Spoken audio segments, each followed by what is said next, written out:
Hey everyone, and welcome to another episode of Community. I'm so excited because I'm in person today in New York with one of my fave people. Hi, Cris. Hi. This has been a long time coming. I actually was thinking about this night. I feel like I can't believe you've never been on the podcast before. I know. And actually, I'm really honored that you asked me because I'm such a big fan of the podcast and you and every single thing that you do. So I said yes immediately. I was like, oh my God, really? And in New York. And I think you moved Iconic. some hair extension situation for this. Oh, please. I did. I moved multiple beauty appointments, which Wow. if you know me, you know that that is like my holy grail or all my beauty. Yes. But I moved them immediately as soon as you asked me. So yes. Oh, you're an angel. Yeah, I'm so excited to chat. So I'm chatting with Cris Gordon. You and I we've been connected for years now, and we got connected through Blueprint, and then we were mentors in it together, and then, we've been in the same create and cultivate sphere, and you've had this most amazing career journey. And it's such a true testament to how important it is to build your community, and you get to see your friends pop off over the years. And you were one of the people that you're one of my little kernels. You've popped off, and you've had such an amazing journey. So I'd love for you to start by telling people a little bit about you, kind of how you maybe got into PR, why that was a passion for you, what you're doing now. Absolutely. So I grew up in the world of beauty, wellness, lifestyle within PR. Before I had actually taken my career in PR, I didn't really know what I wanted to do, but I knew that I loved to meet people. I knew that I loved connecting with people. And I also thought that maybe I wanted to be an attorney because I love to persuade people on what I think is the best thing to do. Yeah. So I thought, oh, that's going to be me being a lawyer, hello, Elle Woods. And then I realized that as I started to learn the different career paths that I could take, PR is essentially the same thing, right? You have to love something, that you believe in it, and then essentially promote it and be able to kind of persuade people that it is the best option for them. Yeah. And so I kind of turned that into a career from there. I started out in agencies in the early start of my career. And then I went on to build my own business, which I just recently exited. And now I'm the head of beauty at MMC, a large agency based in New York, but we really have a global footprint. And it's been amazing and so exciting to be in this kind of new role within the world of PR. Yeah. But really my journey kind of spanned over the course of almost 2 decades of really kind of getting to know which industry worked for me, which industry I was the most passionate about, where I felt that I could bring the most value and how I could help the most people. Because for me, it was never a job. I really wanted to be able to help people tell their story, help people stand out in a crowd, whether it's their brand, they're the founder of, they're an executive within a company, and storytelling is a big passion of mine. I'm a talker. So I was like, how can I talk? Yeah. How can I talk for the rest of my life? Yeah, me too. And now I get to talk to people forever. And that's such a blessing. So why PR, when you think about all of the options there are for marketing, whether it's a small business, a big business,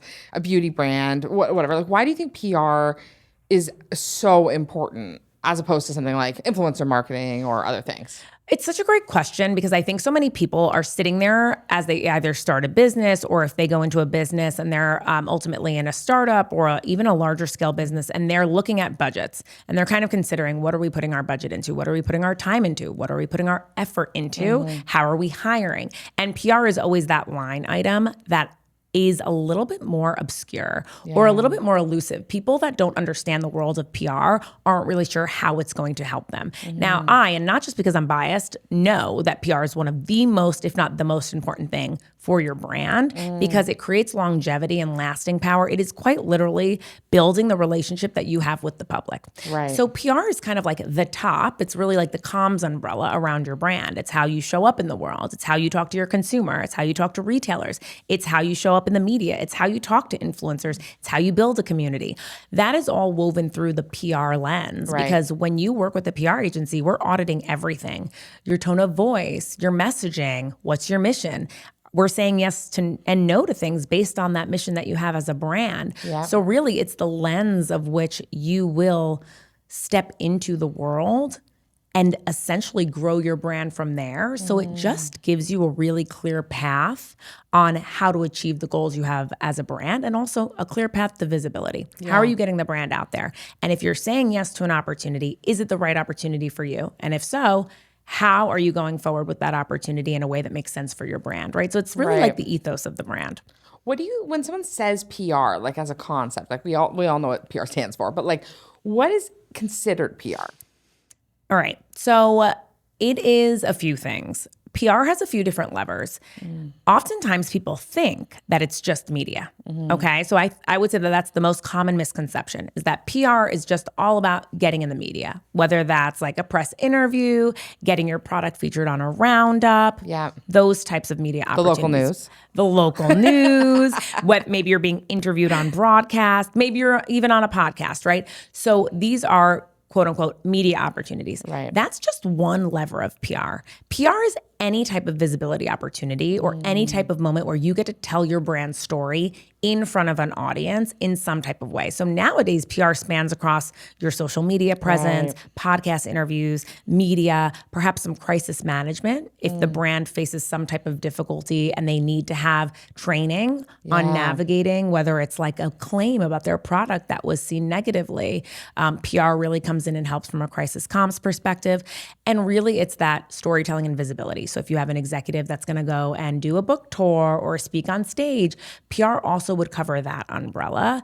And now we see that PR really, underneath the world of PR and that umbrella, is also digital marketing. Right? There's the opportunity to create a community with influencers, how you're even communicating with influencers. I mean, a lot of the times we're even drafting up communication outreach emails to influencers on behalf of our clients so that their team understands, how do we communicate the brand? What's the messaging that we want out there? Or perhaps someone has like a social media dilemma and someone commented something and they don't know how to respond. They're tapping into their PR team to help them navigate that, because they know that they can trust their PR team to make sure that they look the best when it comes to their response in the public eye. So really what people often think is just one thing, PR is so many things. Yeah, I think when people think of PR, I know for myself, even growing my business, and you and I like have been chatting a few weeks ago, and I sent you a message and I was like, hi, like, should I like try to get on the local news? And you're like, chill your roll over there. Like you need to relax. But like for I think for business owners, that's often what they think of. It's like, oh, just trying to get on the news, or like maybe in a like a publication of some sort. But it is such a holistic thing. I think there's a misconception from online business owners that they don't need PR. What do you think about this? Everybody always needs PR. The second that you walk out of your house, the second that you pick up your phone and you're talking to somebody on the internet, you are doing your own PR. Okay? So that every single moment that you have a chance to meet someone, shake their hand, and introduce your business, that is something that can be trained by a professional so that you show up in the best way possible. We've heard of an elevator pitch, right? That's an elevator pitch for a reason. We actually train people on how to say their elevator pitch in a concise and compelling way so that they can go out and they can build stronger relationships faster. Right? In the world nowadays where there's so much noise, you have to cut through that noise quicker in order to take up any space in someone's mind. And so if you're thinking, oh, maybe PR is not for me, maybe it's a certain agency or a certain consultant or a certain thing is not for you at this stage, depending on your budget. But at the end of the day, PR is for everybody, because understanding PR, being trained by a PR professional, will always bring value to your business. It will always bring value to you as an executive climbing the corporate ladder, or a founder starting a business, or a chemist that's helping out with a brand and creating formulations. Every single person in that scenario can benefit from having a trained professional teach them how to show up in the world, how to talk about their role or their job, and how to connect with people. Because so many times that's secondary to the thing you do as your job, right? It's like, I own a business and I own a digital marketing or an online coaching business. I coach people for a living. Do I really need PR? Is that going to help me get business? These are all great questions, because I know that we as business owners have to evaluate that for ourselves, evaluate the time we spend on anything else and the money we spend on anything else. But if you ask yourself a deeper question, it would be, what is the impact I want to have in the world? And is there a way to create that impact far wider than just the person that maybe I'm one-to-one coaching, or, 1 to 300 coaching, whatever that may be? And can I do it on a scale that once I get my story out as a thought leader, and once I step on stage or I have some type of visibility opportunity, can I possibly help more people? So that's really the question that I usually have for people who are like, I don't know if I need PR. Well, what's your mission? What are you hoping to do large scale? It could be anything from an exit, from helping people, from growing a philanthropic business. Everyone has a why, right? And for me, like, that's why I love what I do. Finding an executive, a founder, or a brand's why. Yeah. And then being able to help them strategize around how do we get to that why? How do we make sure that everything we're doing is always rooted in that why? It becomes the true north and it becomes the purpose behind this engine that is public relations. Yeah, I love that. No, there's so many good points there because I just think that there's so many misconceptions about PR and the way that people can use it and such limited knowledge, right? Like I think about ads or I think about social, I think about podcasting. Like there's so many like courses and things out there, so many resources, but I feel like PR, because it's like such a historic in a way, like in a positive way, like it has so much leg. Well, there's a lot of skill behind and a lot of nuance behind the relationships that we have to have as publicists that oftentimes are not teachable. You actually have to like live and breathe those connections that you have, right? A really good publicist is going to know how to get to everyone. I always say, if I don't know them, I know someone who knows them. Yeah. And I'll always be able to figure out a way. Also, we're trained in understanding body language and relationships. So we know how to navigate the world so that our client always comes out on top. And that's, again, a very, very skilled nuance that I think is hard to translate sometimes to these resources. We're actually launching our first digital resource, which I'm so excited about because I wanted everyone to understand, how do I do some of this on my own? What's kind of like a DIY version of starting out in the world of PR, maybe before I'm ready to make the commitment, or maybe just to educate myself on if I want to make this commitment or do I need it at all. Yeah. And so creating these kind of like entry-level basics for people to understand how to do some of this on their own was important to us because we have a passion in bringing PR to the masses, and sometimes it doesn't feel attainable. It feels scary to commit to. And so we're going to be able to have that resource, but it's not done a lot. I mean, trust me, because I looked. Yeah. I was like, I was evaluating. I was like, how many courses are there about PR, And really that's why we built it. Yeah. I was like, we're going to build the best PR course ever. Well, okay, can't wait. I'll have to link that in the show notes when it's ready and share it with everybody. But what would you say if someone was listening to this and they're like, okay, I've like done no PR, like what is like the easiest first step that they could take to start their PR journey? Oh, that's such a great question because I'm like, okay, where do we start? There's 7 million things I want you to be doing because I have a very intense personality and I want you to be doing everything. Chris is doing all 7 million of these things. Because you've been on that, like you've exited from your business, right? And so you're doing a ton, and you've been kind of, from my perspective, like leveling up your own founder story, right? Yeah. And like leveling up your own PR. Yes. You're in Forbes recently, right? Yeah. And so this is obviously something that you also live and breathe. Of course. And for a lot of the times for a publicist, we're the person behind the person.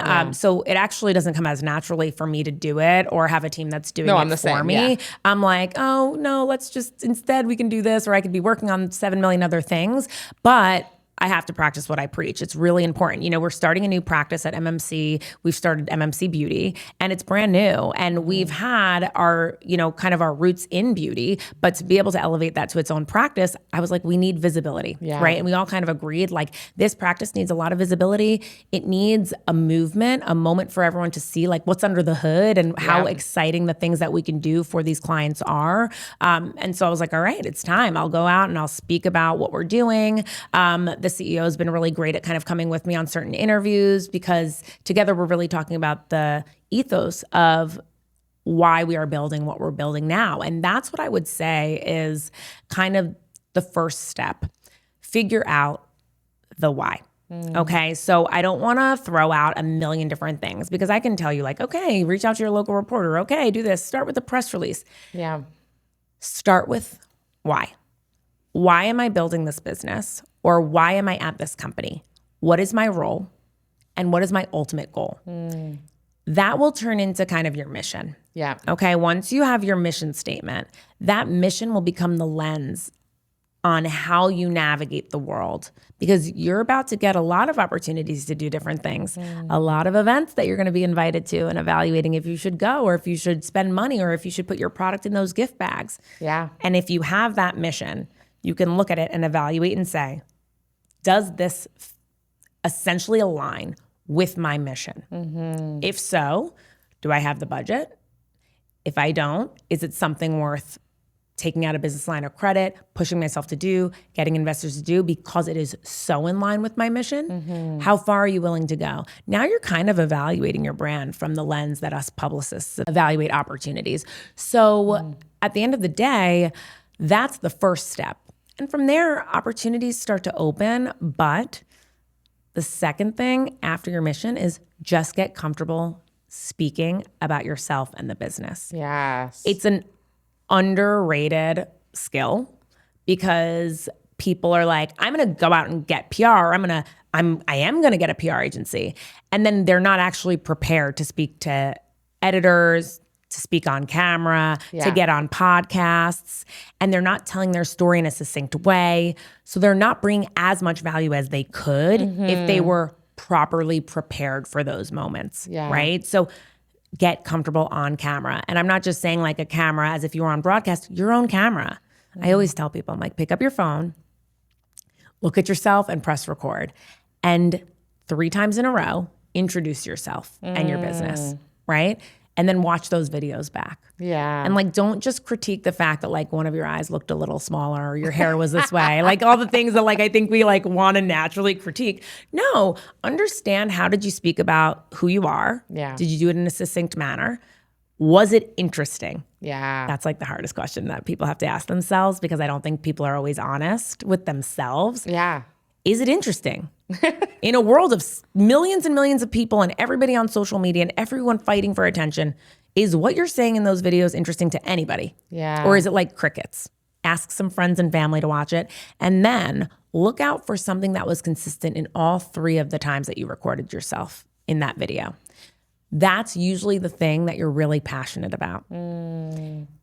That's what you want as like your golden thread. It usually ties back to your mission. It usually ties back to your why, right? And I mean, listen, I have a whole framework on how to do this the right way and how to take people through their elevator pitch and their introduction in a way that is really compelling and grabs the audience's attention. Yeah. But at the most simple level, knowing your mission, the why, the true north, the thing that keeps you on your path, and then being able to get comfortable on camera and telling your story or introducing yourself in about 30 seconds, those are the first steps. Because then you are literally your own publicist, right? You're going out, you're telling everybody. That's what publicists do. At the end of the day, it's like we're just like beep, beep, beep, beep, beep, beep, beep, talking to everybody about the brands that we represent, the brands that we love.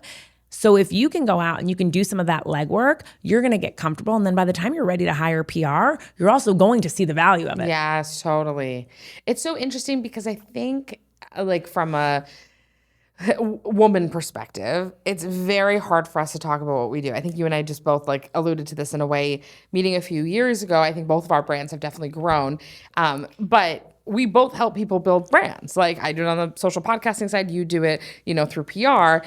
And yet both of us are kind of like, well, then I do this. Like, it's like I'm always so hesitant to share or like tell our story. And PR is only something that I'm like kind of dipping my toes in now through our Have a Women brand. But there's been this whole story this whole time, right? And but we've been so like careful to like share it or not wanting to overshare or whatever that looks like. And so how would you tell people to like, kind of like get over that fear? Like I love the practicing, but like is it just like the reps? Yes. So continuing to do it, even when you're uncomfortable, and also asking yourself, why is it making you uncomfortable, right? And so many times, especially for women, there's a few reasons. It's a confidence thing. They're not sure if people care, quote unquote. It is a misunderstanding on how they need to show up. Maybe they're just having a hard time. They have such a long journey and they've done so many things. They don't know which one they should lean on when they're telling their story. Or in other times, their job or their role has been to help other people. And so it becomes really difficult to be the person that all of a sudden it's quote unquote about them. Because they think either it's going to take away from the work that they're doing or that maybe like from a public perspective, it'll look like, oh, they're out there running around doing all this PR on their business. How are they going to have time to help my business? And so figure out the reason that you have this insecurity in the first place, and then remind yourself that you actually can help more people the more visible you are. Yeah. And so instead of that being the downfall, it's the opportunity. And as soon as you can shift that thinking, then it is going to open up your eyes to a whole new world. And it's going to open up the world to you. And people are going to see what you have to offer, what you bring into the space. They're going to understand what you stand for.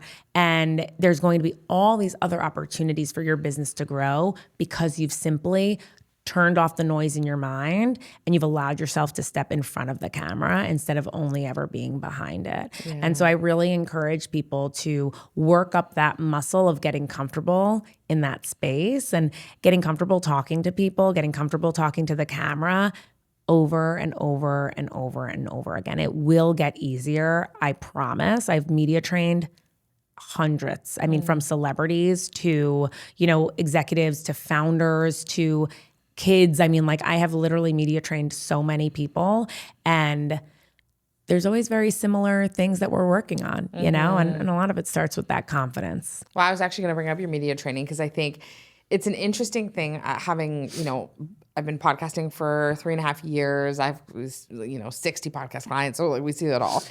And sometimes people come on podcasts and they talk about literally nothing. It's like they say many words, but nothing is actually said. And I'm always like, if they were just like a little finessed, like if it was just a little and even for me, but I understand at the beginning, it's the reps, right? Like you're just getting on podcasts, you're learning. But then over time, if you want conversion, it's a skill. It takes time. So what are the things that you see people do wrong when it comes to PR, podcasts, talking about their brand? I'm like, oh, where do I start on that one? Where are your There are so many things that I see people do wrong, and that's why usually they come to us. First off, being interviewed is a skill. Yeah. And people forget that, and then they kind of wing it. But I'm like, would you go into anything else as important? Just winging it? Yeah. Right? Like, you don't send a pilot behind a plane and be like, good luck, buddy. I hope you make it from New York to Charleston, It's like, it's a skill and you have to be trained on it. And you can train yourself or you can get professionally trained. But either way, it is definitely something that you don't want to just wing. Yeah. And the reason I say that is because even the people that are naturally good at speaking or naturally conversational or naturally able to build a rapport, their message still might not resonate if they don't know how to land it or they don't know how to speak in sound bites or they don't know how to connect with the host on a deeper level or they don't know how to control the conversation. Yes. You're in the driver's seat of an interview opportunity. And people don't usually feel that way, especially when they're not briefed or they're not trained. Right. They kind of wait for the questions to be asked and then they answer, and it's just kind of like this back and forth Q&A instead of a value add to the listener, which would mean that maybe you ask me a question and then I answer the question, but then I add something to it that I know the listener is going to find valuable, even if you didn't prompt me to answer that or to add that in. But that's because I'm in control. I'm in the driver's seat, right? You're here as the host to facilitate a conversation, and your goal is to have it be natural, to have there be value added to your listeners. Yep. And so it's now my job to make sure that I show up and I do that. And that is truly a skill that people have to hone and practice. And it can be done not just by simply going on podcasts, but by being trained, but also by listening to podcasts, right? Yeah. Become a listener of the podcast that you're going on, become a reader of the articles that you want to be in. I always say that's come on, guys, you want to be on something, you want to pitch for that thing, and yet you've never listened to it. Just listen, what is the best, or ask if you are pitching someone to be on their podcast, ask, what was the best performing episode that you ever had? And then go and listen to that episode. Understand why it was the best performing. Understand how valuable the host was and the guest was, and be able to analyze that so that you can feel more prepared, right? So don't just wing it and go into things blind. Yes. Have some prep and hone those skills to be a good conversationalist. And also, again, why I talk about the mission and knowing your why. That why should be in every single thing that you do. So every conversation that you're having, right? And quite simply put, if you want to just have some takeaways for someone that is prepping to go on an interview, just have 3 storylines that are really, really important to you in the business, right? 3 storylines. Have those consistent storylines that you're going to use in multiple interviews on multiple podcasts, and make sure that there is consistency there. And those storylines have to add value. Yes. So again, ask yourself, does this actually add value to the audience, or am I just talking to talk? Well, actually, Cris, that's such a good point because I do think there is, as obviously owning a podcasting agency, we get tons of requests from other PR agencies. And they'll be like, hey, I have all these clients and like, you have all these podcasts and like, is there something there? And your PR agency is the only time I'll ever take clients, only because I know you media train your clients. So I actually recently partnered with a PR agency and they were like, oh, like, we have a few clients for you. I'm like, great. And one client didn't show for the episode. I was the test. I was like, I'll introduce you to some of my clients if we see. One didn't show. And then the second one, she was fine, but it was pretty back and forth. Like it was, pretty back and forth. And then we did another one that was actually great, right? So it's like, it took a little time, but it's interesting because I actually think it's not enough to just outsource it. No, and PR is there, and oftentimes this is actually what a lot of agencies don't do, or maybe where they kind of like fall a little bit short. And something that I'm personally really proud of with our agency and my entire career is PR is there as a steward of your brand. Yeah. So like my job, for example, would be to protect your brand. I'm going to make sure that Kristina shows up and that the way that the world sees her from every interaction is always positive. Yeah. And even if you have a very strong opinion on something and some people might not agree with it, we're going to finesse the language enough where you're not seen as a villain in any story. You're not seen as someone that's difficult to work with. You're not seen as someone that doesn't show up on time for certain appointments, right? So PR training is like far more, I would say far wider than just, okay, here's the date and time of the interview. Yes. Good luck. It's really making sure that the client understands this is the expectation of how you're going to show up. Because that interaction is a reflection of you and your brand. And so remember, someone will have a negative association with you if that experience is negative for them. Yes. Yeah. And every single interaction you have is important. It is. And the businesses that understand that are the ones that are rising to the top. And the founders that understand that are the ones that are rising to the top. It's like, and that's why we do these programs with our clients. Yep. It's so important. And we wanted to make them more accessible. We actually have 3 tiers of programs now so that we can make them more accessible for, founders coming in and really having to develop these skills. But it's because you got one shot. Yeah. You've got one shot. And you've already probably invested so much time, so much energy, and so much love into the thing that you're building. The world should feel that. You deserve for the world to feel that. The world deserves to see what you're building because you probably have a very strong why. But unfortunately, people won't care about your why if you show up and they think that you're like a jerk. Totally.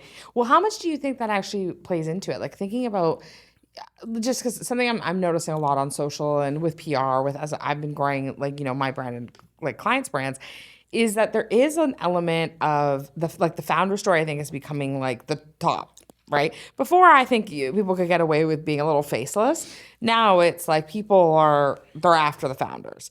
How much do you think like a founder's like personality and the way that they come across on social and the stuff that they do has an impact on the brand? So I don't think it's impossible to be completely behind the brand if that's not something that you ever want. Then there's strategies for that. And so for the people out there listening that are like, I absolutely do not want to be the face of my brand, okay, then I would say some strategies include getting an ambassador, understanding if it's your R&D team, who's the other executive that's going to go out on your behalf and be the face of the brand, especially in the early days, because nowadays you need someone, you need that thought leader. But to that point, it is very important to have someone that is the face. And oftentimes why it is the founder or the high-level executive, it's because that person is like driving the vision for the brand and has the deepest why and resonates the most with the audience. And so it's an advantage to use that story. Totally. It's a huge advantage to your business. And so if you have this opportunity to show up and be the brand, eat, sleep, breathe the brand, tell your story, share your why, then why wouldn't you use it if it's ultimately going to help you reach your goals, grow your business, scale your business, sell your business, whatever your goals may be. And so it's kind of a non-negotiable now to have some level of training because your reputation is literally everything, right? And your reputation spans outside of the one interview you did. Yeah. It's like how you interacted with somebody at coffee because there's like cameras 24/7 everywhere that you are now. Like if you're going to be like an asshole and just like kind of communicate with someone negatively in a situation like at a coffee shop or whatever, unfortunately there are cameras around. Like that can break your brand. Yeah, like that Real Housewife in New Jersey. Do you know what I'm talking about? Yeah. It can completely ruin your brand and ruin the things that you've worked so hard for. It could be completely misconstrued, taken out of context. Yeah. We know One sub took her out. Forget about it. It's like, we know the deal. Yeah. And so understanding that you are a public figure, even if you don't have a large audience, but you are a public figure because you represent your brand and that you want to protect your brand is very, very important. And then going out and feeling comfortable doing that is the other piece of importance here. It's like you have to be willing to speak on behalf of your brand. I always say this, that people are like, I want to go and do like thought leadership PR. And I'm like, okay, so what do you want to talk about? Yeah. What are your thoughts? But people literally, I always literally, Kristina, I say that every single time. I'm like, you cannot be a thought leader if you don't have a thought. Yeah. If you don't have a thought that you have a strong point of view on, right? Like, what is your POV? What is it that you want to be known for? How are you trying to add value to the world where they will see this content? They will listen. They'll take time out of their day to watch an interview and they will feel like, wow, I learned more and I'm better because I listened to so-and-so. So start thinking that way about what you actually have to offer. We are all in service of each other. And what are you doing that is in service of that listener? That's the question you need to be asking yourself, right? Like, where do I actually add value here? Okay, great. Now I'm going to go and I'm going to do that thing over and over. I'm going to talk about that thing over and over. Maybe it's sharing a story about how you started with $300 in your pocket, right? Is that the value that you're adding so that you can inspire other people to do the same? Maybe it's, like me, PR. And I'm like, you can do it. You can go out and you can tell your story and you could step on stage. And if I make even one person feel confident enough to do that, I feel like I've done my job, right? So what is it that you bring? What's the value that you bring to the audience? And then how can you have that be repeatable in every single situation that you're in? Yeah. And then it'll be comfortable for you to step in front of the camera and build a founder brand or build an executive brand because you really believe in it. Okay, I have a question for you. It's a little controversial. The opportunity to be a thought leader. Have some thoughts. Great. So in the online business space, which isn't, I would say that's not how you grew your business, right? Like PR is like more of a traditional business. PR is more traditional. Yes. It's service-based. I had clients like global clients. Yes. And I'm talking like, online coach, like people are, building stuff online. I would say paying for things, like paying to be on a podcast, paying for PR is not common for those people. So even like I coach in a mastermind, that came up the other day. Someone said, I have the opportunity to be on this podcast. Here's the reach. It was pretty significant. And they said they want $500. And I was kind of like, yeah, do it. Yeah. That's like, seems like a great opportunity. But also in the podcasting world, it's not very common for people to pay to be on podcasts. What is your thought on paid PR? So that is, I think, funny enough, like we don't find it super controversial in the world of PR, but it's different, right? Yeah. There's earned media. Earned media is what you hire your PR agency to do. Yeah. It's the type of media that you don't pay for, that you lean into your PR team because they have relationships, because they are essentially like knocking on those doors, calling in their people, telling that story over and over again. There's a finesse to their pitching. There's a skill to their pitching. Yeah. And they're going out and they're getting you earned placements. And then paid placements are also a strategy. And I would say that that also kind of falls under some marketing umbrella because there should always be marketing budget or marketing spend that you have available for your brand. And when you are not yet relevant enough or don't have that PR team that is nuanced enough in earned media, then sometimes paid media might be an opportunity for you to partake in. Where it's controversial is you have to actually make sure that it's a legitimate opportunity, that the numbers are real, that the reach is real. You have to know kind of what you're paying for. I don't want people all of a sudden to go out and like pay for play on all these different things because you can also kind of tell. Yeah. Right? You can also kind of tell when certain things aren't earned media. There's a very specific reason why these earned media opportunities are so highly credible, and it's because they are so difficult to get. Yes. And so the nuance of having that success and having that opportunity to be featured in like a Forbes or on Good Morning America, the reason why there's so much clout is because of how difficult it is to land. Your story has to be really good, really interesting. You usually had a lot of time and energy put into that, whether it's from your PR team, whether you were like going and knocking on doors. Yeah. and they found your story valuable enough to bring to their audience. Now, a pay for play opportunity can be good if you're evaluating, all right, what kind of visibility do I need? Is there something I'm launching or promoting right now where the numbers and the visibility matters? How is it going to help with AI search? Is it going to help pull me up into AI search so that more people are seeing me? Yeah. And so I would evaluate all those things when considering how to spend your money. I do think for when it comes to podcasts, if you are going to pay to be on a podcast, yes, I think reach is important. Obviously, the demographic is important, but also it's like, what about the quality of the video? If you can get great video content of you talking head content for social media, then it's worth the $500. No, that's what I told alone, her. I was like, you're going to record that in a studio for $500. You might as well, And then you get all the content, and then you get to repurpose it on your channels, and you get to clip it up how you want. You know, there's other value that is added when you are assessing these opportunities. And so if there's content included, if there's some type of opportunity to expand that $500 into multiple things, great. Yeah. Totally. Love that. Yeah, because it's interesting because I think, you're like, the paid thing isn't controversial for you because you're like so in it. But I think people just so aren't used to paying for these types of things. And I'm seeing a big rise in like online magazines and like, I'm not sure if you're seeing that as well, where people are like, popping things up all of a sudden and then charging like quite a bit of money. We have a mutual friend who has a really great magazine, becoming iconic, Jen. And it's been just so amazing watching her build that because it's like so legitimate and she's had such amazing guests and like so many great features. But it's just like, I think it's really... Well, that's a great example because legitimacy is the most important thing. That's why I say evaluate these opportunities. You have to make sure that there's real value that's tied to this dollar amount because especially on social media, it's like you also don't know like what's a scam, right? And so the reason why it's not controversial for us is because we're trained professionals. We know how to like strategize around what should be earned and what should be paid, and we're oftentimes, especially as agencies who lean into earned, going to suggest working with a publicist to navigate all of this for you. And then paid opportunities would maybe be like advertorials and paid opportunities with influencers.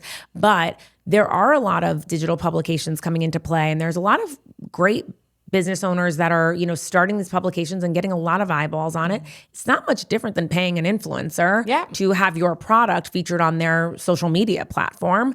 But now you're getting kind of like even that bump up of having some type of like editorial spread or magazine spread, which is great. So again, make sure it's legitimate, right? Like Iconic is something that we know is built by someone who is credible. She has a huge platform on social, a huge platform on podcasts. So she has additional ad value that she's bringing to each of these guests. And the magazine is beautiful. It's like ask to see a copy of the publication when you're vetting certain opportunities to make sure that is it the quality that you'd want that reflects your brand?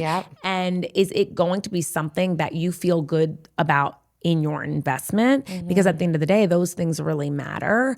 And I'm going to assume that you only want to spend a certain amount of budget on all these opportunities throughout the year, right? You probably have a dedicated budget to some of these things, and that's going to come out of your marketing spend, right? So you really have to assess and analyze, is it the right opportunity, and how truthful are some of these numbers that magazines or these digital publications are sharing, or else honestly it's a little bit scary. It's like the wild, wild west. There's like a black market, I feel like, for some truly. Because the founder, the rise, okay, this is my theory. Rise of the founder-led business. A thought. The rise of the founder-led business has now essentially boomeranged into the rise of other businesses to help founders. Right? Because these services become more valuable because there's more founders that need these services. So whether it's someone training someone to be a TEDx speaker or maybe even media training, right? It's like I've been media training forever, and now all of a sudden it's like media training is so important and so popular, and I'm like, oh my God, finally it's getting kind of like the visibility that it deserves. It deserves because it is the most critical skill when it comes to being a public figure. And yet it becomes scarier to know who to trust because so many of these businesses pop up. So I want to say, like, do your research because there are definitely going to be more where this came from because they see the opportunity. They see that some publications are probably doing really well with this model. And they're ultimately trying to either like rip it off fast, or trying to replicate it in some way. And you want to just make sure they're not inflating any numbers. You want to make sure that it's backed by someone credible. It was actually a big reason why we created our digital course at MMC. It's like, it's really, really hard to know who to trust. But when you have an agency like MMC that has been around forever, has such a legacy, has so many amazing professionals within the organization that are outstanding at what they do, are seasoned in this arena, coming together to create a course. Now you know it's legitimate, right? So you know that the money that you're spending is on a team that has put this together, that is thinking about you. And it's not just like some get rich quick, right? Yeah. Which I think in the world of digital marketing can be scary to navigate. And the hope is that that's not really the case for many businesses, but you can never be too sure. So I always say as a publicist, it's like, just have a discerning eye. That's all it takes. Have a discerning eye, evaluate every opportunity, and really understand if it's for you. Okay, I love that, because even I do think if you have a bad experience or like something that it doesn't like come to full fruition and you leverage it in a certain way, sometimes that can still be great. Like I know We'll get as somebody, much content as possible. like I know somebody who invested in like a magazine kind of situation, and she was like, she's like, the magazine reached out to me. They're like, oh, do you want to be in it? And so I went to my friend. I was like, do I want to be in this? And she was like, I don't know. She was like, but one of the pieces that was part of it at the time was Times Square. And she's like, and I leveraged the shit out of that. Like I went, I took video. I had 5 different outfits. Like, and she's like, and it leveled up my audience because my audience saw me in a different way after that. Yeah. And I was like, wow, that's so great that you took this. And people, I don't think actually people know that you pay for PR. You know what I mean? Like I'm sure, like, but I would immediately think someone paid for that, but like not everybody thinks that. No, the general public doesn't usually know. Yes, right? So it's like, it's an opportunity for you as well. Like you can be discerning and then you can also leverage it in the way you need to. There is always going to be something positive that can come out of every opportunity. And it's our jobs as executives, as founders, to understand the silver lining of every opportunity and every learning. I always say, I mean, this is what we do in PR. We always have key learnings, a debrief after every single thing that we do. Even if it went amazing, we can still learn something. So it's always a good rule of thumb to have in your own life is, what are the key learnings from this opportunity that I said yes to? What would I do better next time? Just have your own audit so that you know how to evaluate things moving forward, and also so that you know how to like refer other people to it. I think learning and then sharing is also super valuable, because then you are at least giving someone an opportunity to maybe go and do the same thing, but leverage it in a different way that you maybe didn't think about beforehand. Yeah, I know. I love that. Cris, this has been so fun. I firstly love you, and like I love you. And we've had so much fun like over this past few years. I feel like it's like so much travel. Like we've been popping around the United States. Are we ever going to stop? I don't know. I don't think so. I'm already like, this is our weekly text to each other. So are you going to this thing? Yes. and we're like, can we do another flight? I don't know. I know. And guys, we didn't talk about this, but Cris has 4 kids. So honestly, I got pregnant 1 minute after seeing Cris, and I think it was her like baby, like, sprinkle that got all over me, and like 4 kids, insane. And she has this amazing business and such a thriving family life, and also wrote a children's book that is so sweet. So I will link it in the show notes as well. But Cris, I'd love for you to tell people a little bit about where they can find you and where they can hear you. Okay. So you can find me on Cris Gordon PR on Instagram, CrisGordon PR.